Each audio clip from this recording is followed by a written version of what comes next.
This is Larry Bonerato from LarryOnLearning.com, and this is your Morning Minute, the lasting value of innovation. What critics often miss about risk, reward, and value creation. It's easy to admire success and criticize wealth. It's much harder to risk failure, endure criticism, and build something that did not exist before. That's what innovators do. What do Thomas Edison, Walt Disney, Truett Cathy, and Elon Musk have in common? They transformed different industries, created millions of jobs, improved lives, and built organizations that continue to shape our world. Yet before they were celebrated, they were doubted. Before they succeeded, they failed. Before they were admired, they were criticized. And despite those setbacks, they kept innovating. Every successful company creates more than profit. It creates jobs, careers, and tax revenue. It creates charitable giving, new skills and industries, and new expectations for what is possible. America's response after Pearl Harbor is a powerful example. After the attack in 1941, American manufacturers rapidly converted from making appliances, cars, and consumer goods to producing the ships, planes, and weapons needed to win the war. That did not happen by accident.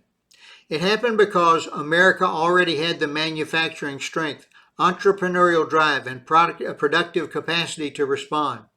The same enterprise system that created opportunity in peacetime became a national asset in wartime. Here's one of the great benefits of a free society. We are free to try, free to build, free to fail, free to learn, and free to try again. And when someone takes great risk, solves difficult problems, creates enormous value, and succeeds, we should be careful before we resent their reward. The question is not, why does one person have so much?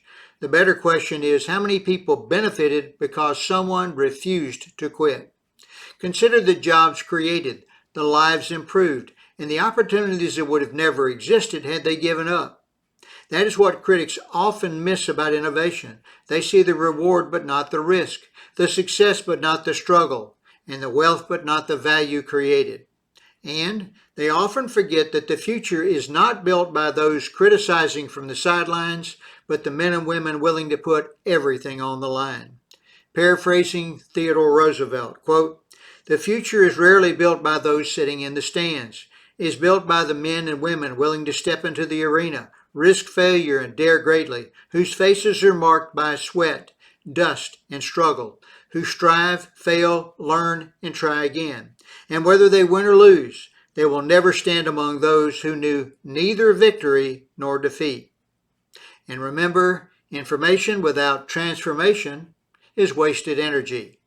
This is Larry Bonerato from LarryOnLearning.com, and that is your Morning Minute.